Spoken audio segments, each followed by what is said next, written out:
Okay, in this video, I'm going to talk about how I went about using the mod function to work on time. So what I wanted is I wanted to indicate true for every 5-minute interval. And so my n up here is 5. And so if I wanted to do this on whole numbers, all I would do is I'd come over here and type in equals mod. I would choose the numbers here, and then I'd choose the n right there for the second one. I'd lock that in. And then I paste this down. Then I'm going to come over to conditional formatting. I'm going to highlight anything that's 0. You can see that's indicating true on every 5 intervals there. So you would think, okay, well, hopefully that's just as easy on the time. So I'm going to come over here and I'm going to put equals mod. I'm going to choose the time. I'm going to choose the n. And I'm going to paste that down. I need to lock in that.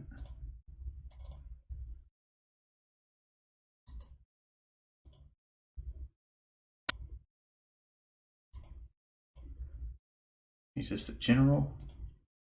Let's find everything that equals 0. Okay, we can see none of these equal 0. And so unfortunately it's not that easy.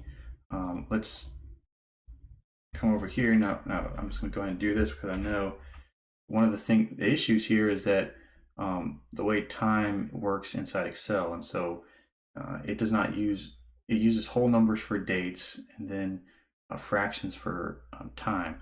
So basically time and date is 1. So if you were to enter like 1172.5, it would return noon on whatever day is represented by 1172 in Excel. So it's going to look at the whole number for the date and then the fraction for the time. So if we wanted to return 5 minutes, we would do 5 over however many minutes are in an hour. So that's 1,440. We'll drag that down. And we can see that we're still having problems. This one looks a little better because you can see that this is intending to be 0. It's a very small decimal. Same here. But then when we go further outside here, we start to have bigger issues where this is not even close to 0. So to help visualize this, I came over here and I've got the data here. And what I've done is I've said, first we found the 5-minute equivalent. This is what Excel will read as 5 minutes in time. So 5 over 1,440. And then what I've done is I've said, okay, let's use the mod function. Let's do what the mod function would do. And so what this would do is it would take the time, and this is the time in decimal format, and divide it by 5 minutes and give me the number that represents it. And so ideally we want anything that's divisible by 5 minutes to have no remainder on the decimal, and anything that's not would have a remainder on the decimal.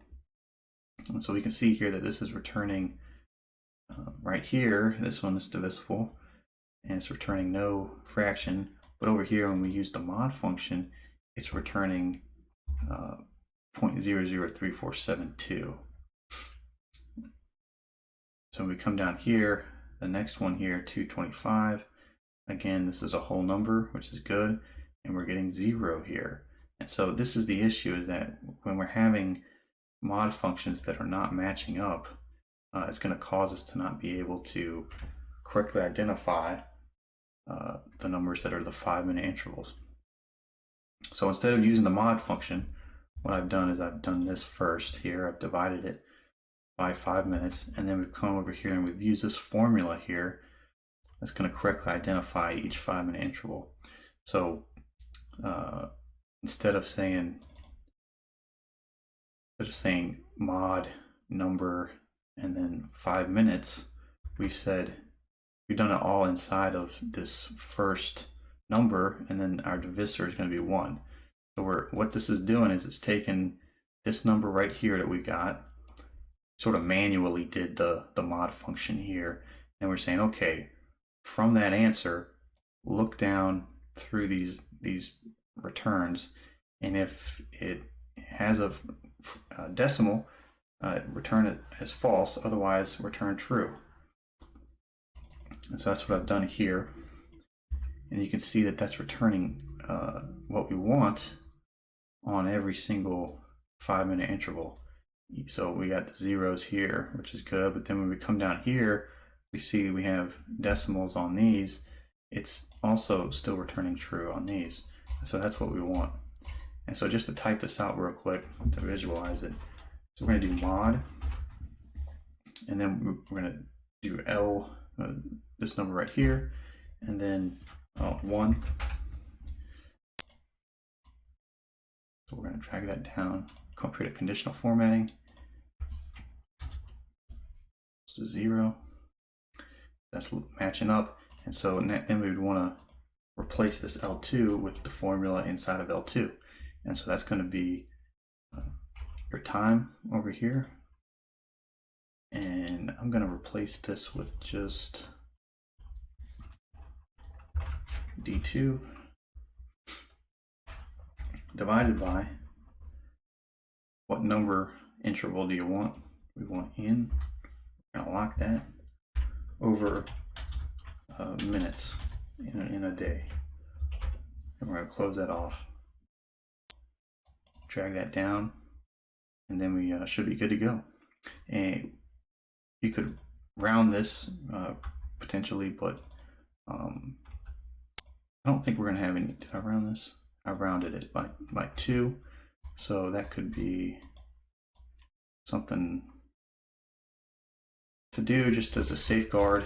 Put a round on the end of it, because you can see here if we don't round it here, it's not returning true right here. So if we round this to 2, that should provide us enough to where it's going to return correctly for all of the hours. So let's paste down here. There we go, and I highlighted that. So let me come up here before I end the video and just add this real quick. Round 2. All right.